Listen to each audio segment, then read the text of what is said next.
So you've spent your life working and diligently saving, and now you found that you're going to have close to $3 million saved when you retire.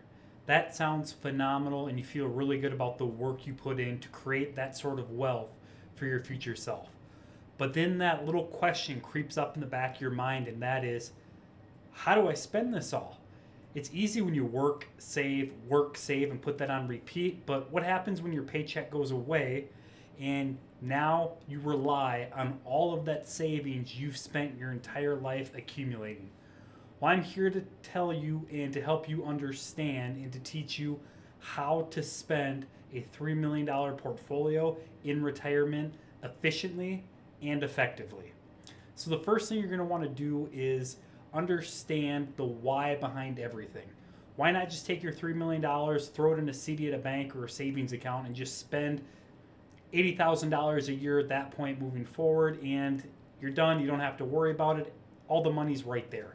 Well, in theory, that sounds good, but in practical terms, there are a lot of risks associated with a plan like that.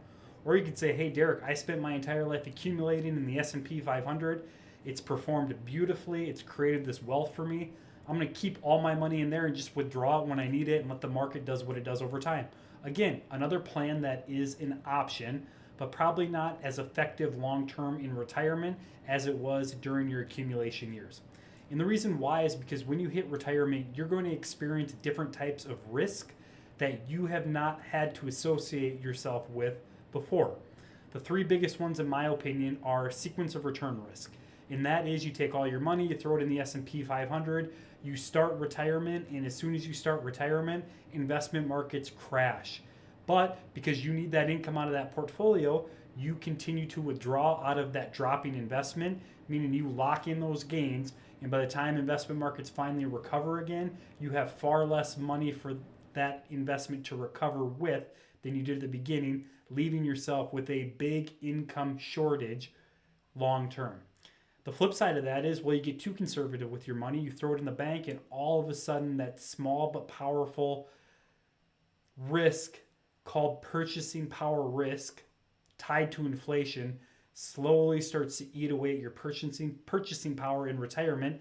And before you know it, you can afford a lot less later on in retirement because everything else got more expensive at a faster rate than what your money was able to grow. And then on top of those two risks, you have tax risk associated with it, which long term we have no control over. We can only do our best to mitigate what we think that future risk is going to mean in the future. But ultimately, Congress can come in, change tax laws on us for the worse, and all of a sudden we owe Uncle Sam more of our hard-earned retirement money. So what do? Well, we create a plan. And the way you create a plan effectively with a $3 million portfolio is, first, you need to understand or at least project out as best as you can what your future retirement expenses are going to be. Now, I know you're going to be looking at me saying, Derek, that sounds great, but how am I supposed to know what I'm going to spend and what I know what am I supposed to know what I'm going to want to spend my money on 5, 10, 15 years from now? And that's a fair point. But in reality, we can sit down and we can project out with a fair amount of confidence what retirement's going to look like if we break expenses into two specific categories. Category one is baseline expenses. That is, hey, this is money I think I'm going to want to spend regardless of what year it is because I'm going to have to continue to spend money on this. And then the second level is variable expenses. These are lumpy expenses in retirement that I may spend money on in some years, and then in other years I may not spend any money on, given my circumstance that year. Baseline expenses, variable expenses, you add those two together and you project them out year after year after year, the best that we possibly can. And to give you a little example, this is what it might look like. Here is a hypothetical scenario from a retirement planning standpoint. We have Mike and Sarah, age 16, 58. They're going to retire in a couple years with that $3 million portfolio. So if we get out to 2030, this is their first year of retirement. They've accumulated $3 million. But remember, I said the first thing we want to do when it comes to learning how to spend that $3 million effectively is to figure out what their estimated or projected expenses are in retirement. So for Mike and Sarah, they think they're going to need $125,000 net of just baseline expenses, money that they're going to spend every single year, regardless of the year. And then variable expenses, those lumpy expenses, that first year in retirement, they think they're going to want to spend about $30,000. And then you can see every single year after that, baseline expenses remain the same, adjusted with inflation, and variable expenses seem to go up and down given what they think they're going to spend in that year. Now we have a framework of how much money in any given year we think we're going to want to spend, which is important because now we have a baseline to be able to apply future income to. And when we talk about future income, it brings us to our next step, and that is step number 2, which is projecting future income sources we can count on in retirement. So for a lot of retirees, these future income sources may be pretty common across the board. They could be pension income, it could be Social Security, it could be rental income, it could be part-time job income because you don't want to entirely give up work even while in retirement. These income sources are fixed either through the entirety of retirement or for a specific period of time, and chances are these retirement income sources will not start on the exact same year. So going back to our example, we can see here that with Mike and Sarah, in 2030, they have income sources of rental income and pension income starting in retirement in the year 2030. Then you can see here how nothing changes until Social Security kicks in a little bit later. And they have these 3 income sources projected out all the way through retirement, so they know they're fixed from those beginning dates up until the end of their retirement plan, which in this case is the end of life. So we have our future expected expenses projected out. We have those fixed retirement income sources that are starting at different dates but have a prolonged period associated with them, whether to a certain time in the future or those retirement income sources that we believe we can count on from that beginning date all the way through retirement. And the difference between expenses and those income sources is the retirement income gap. And this is where it gets pretty confusing for a lot of people, because in order to fill that retirement income gap, we have to most likely start withdrawing money from your investment portfolios. And this is where things get pretty scary for a lot of people, because it's the first time in their life that they've never had to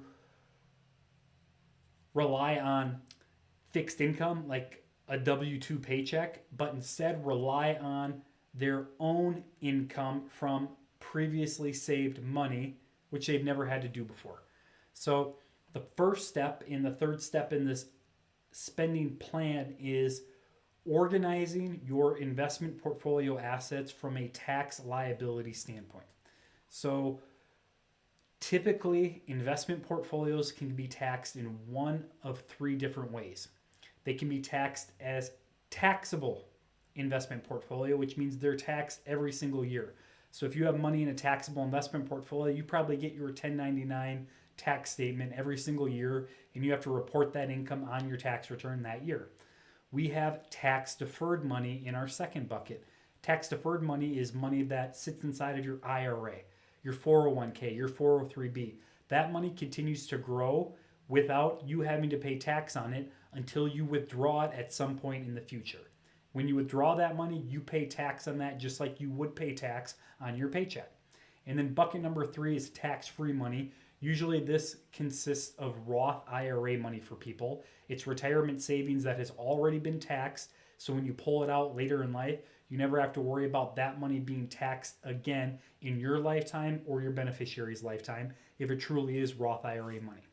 So now that we've organized your retirement savings into taxable, tax-deferred, and tax-free Roth money, we have to then figure out how we're going to utilize those 3 buckets to create a tax plan that will allow us to see the most tax efficient and appropriate way to start withdrawing money and or converting that tax-deferred money to Roth. So going back to our example again, we can see here that from an investment standpoint, they have about $2.6 million in their taxable account. Mike's got $848,000 in a Roth, and Sarah's got about $1.1 million in her 401k. So we have some tax-deferred money and some taxable money as far as investable assets for Mike and Sarah. So now that we have that organized, we can then run some tax planning projections that will show us, hey, if Mike and Sarah can spend up to a specific amount of money every single year, and that amount of money spent is less than the income needed to fill up that 12% federal income tax bracket, we can take whatever room is left every single year and fill up that 12% bracket with Roth conversions. Well, that is the optimal way to spend money, considering all the different ways we can spend money in retirement to produce for them the biggest net legacy. Now, one thing that's interesting here is the optimal total net legacy distribution plan from a tax standpoint also produces a higher total tax output for these clients as well. So just know that limiting taxes in retirement doesn't equate to creating the biggest net legacy or pot of money for oneself if total income needed is going to be the same throughout retirement. So there is that interesting note that people need to be aware of when they're doing their tax planning. But now that we know that we need to fill up that 12% bracket every single year, we can plan out which years we're going to be able to do that, given which specific years we think we're going to have lower amounts of income in. So again, in the beginning, we talked about projecting out those retirement expenses you think you're going to need next year, 3 years from now, 10 years from now, 20 years from now. Well, now we can see that the years where income needed is going to be a little bit lower. Those are years when we're going to be able to take advantage of Roth conversions. So, for example, in 2031, the second year of retirement for Mike and Sarah, we could see here that the amount of money that they need to spend gets them to about $120,000.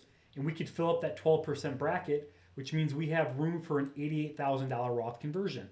In addition to producing some of this income down here, we're also going to get hit with some long-term capital gains.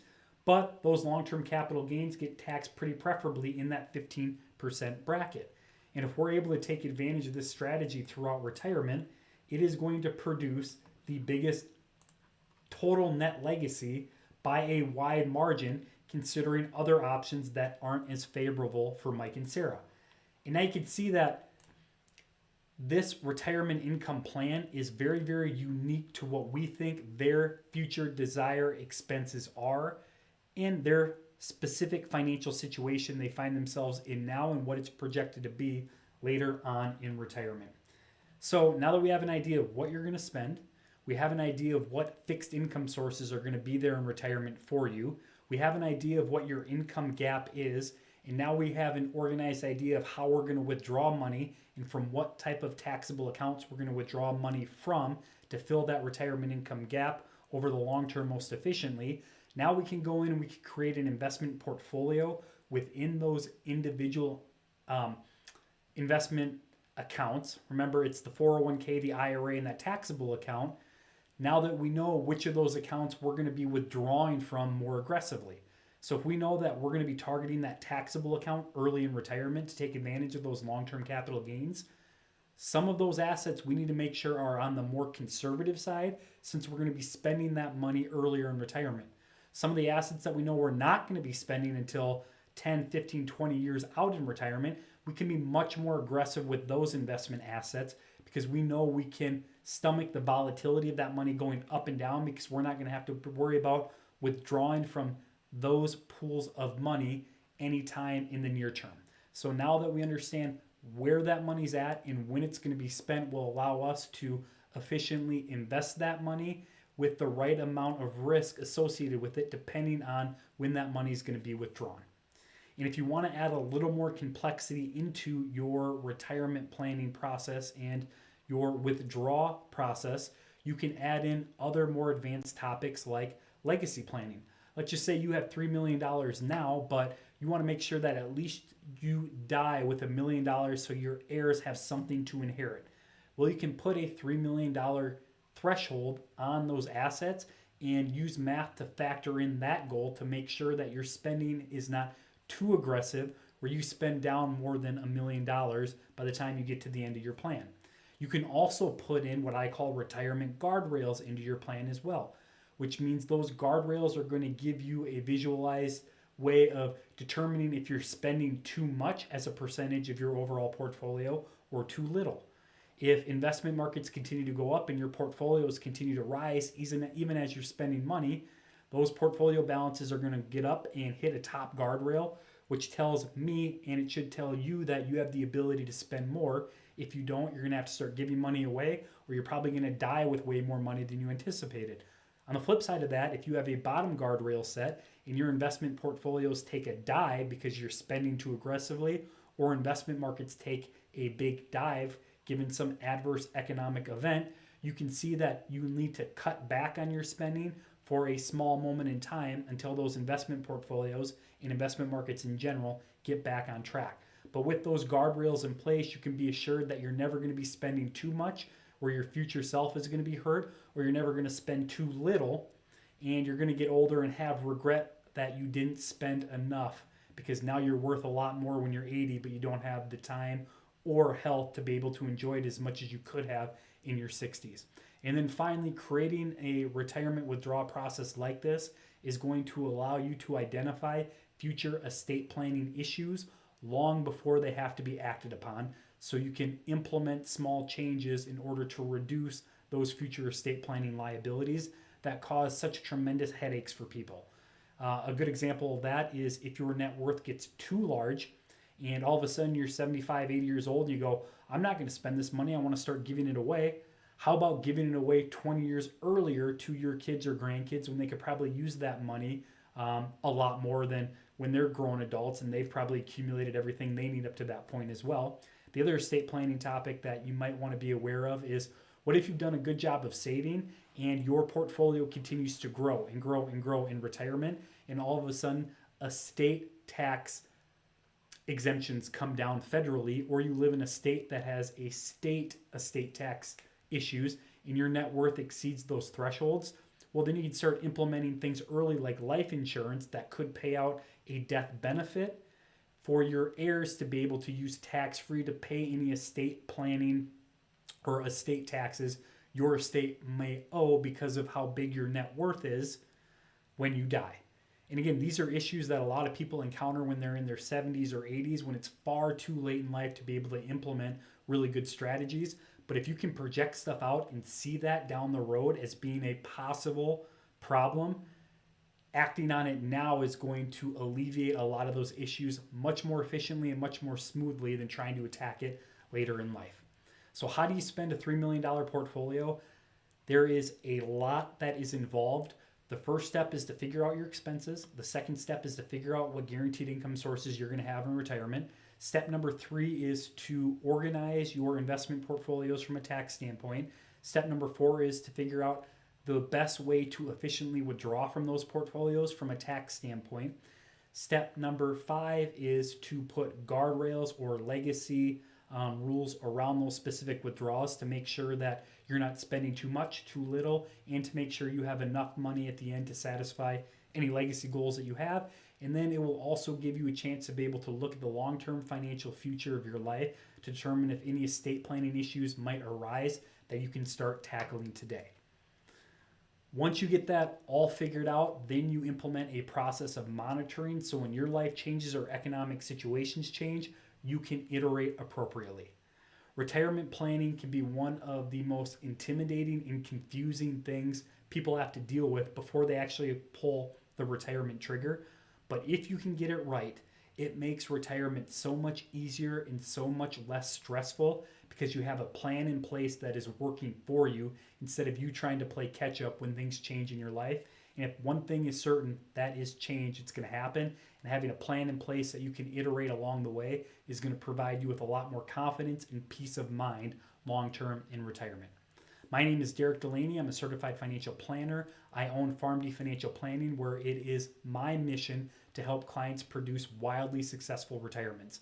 So if you have a $3 million portfolio and you are wondering how you can effectively spend it in retirement while accomplishing everything you want, that is my wheelhouse. I'm happy to have a conversation with you about that to see if the work I do in my firm matches what you need given your financial situation. So I invite you to head to my website at farmdfp.com and schedule your complimentary 30-minute consultation. I look forward to that future conversation. And until then, happy planning.